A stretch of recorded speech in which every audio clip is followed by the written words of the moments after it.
Hey, salut tout le monde, c'est Valentin de la chaîne Tutoxil, j'espère que vous allez bien. Aujourd'hui je vais vous montrer comment gérer au mieux vos abonnements. Alors moi j'utilise l'application Substract que j'ai téléchargée sur l'App Store.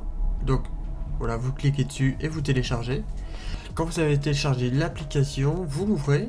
Moi ça me demande Touch ID, mais j'ai aussi Face ID sur l'iPhone. Et ici je me retrouve avec mes abonnements que j'ai au préalable installés. Je vais vous montrer comment ajouter un abonnement, ou un loyer, ou quelque chose, ou une somme récurrente que vous devez verser à quelqu'un. Donc on appuie ici sur le petit plus en haut à droite. On note le nom de l'application, ou le loyer, ou n'importe. Donc moi c'est Mobile Viking, je paye 29 €. Ici c'est pas un essai d'une application, donc on va mettre en récurrent. Je paye habituellement le 21 du mois. J'ai envie de mettre un rappel le jour avant, je trouve ça mieux. Comme ça je sais que le lendemain je vais devoir payer ma facture. Donc moi le cycle, c'est je paye une fois par mois. Mais sinon on peut mettre une fois par an ou quelques fois par mois, voilà, c'est comme vous le souhaitez.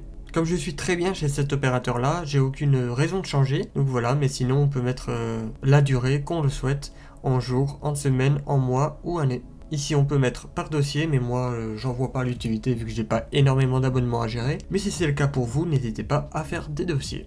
Ici il y a des mots-clés qu'on peut mettre comme musique, éducation, nouveautés, finances, etc. Et ici la couleur. Voilà, on peut rajouter une couleur si on le souhaite. Et ici je clique sur enregistrer. Donc voilà, ici je peux voir que dans 3 jours, je vais devoir payer ma facture. Quand on clique sur un abonnement, on voit ce qu'on paye par semaine, par mois, ce qui est normal, et aussi par année.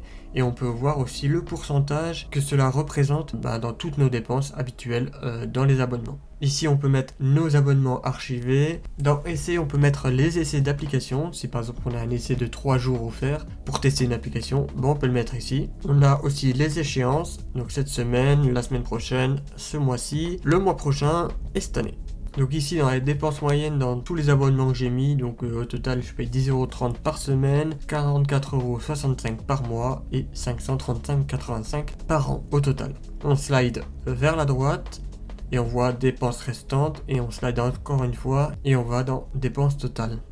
Ce qui est très bien, c'est que cette application là propose aussi des widgets. Donc ici je vais dans ma liste et je clique sur Substract et je peux choisir la taille du widget que je souhaite. Voilà, je clique sur OK.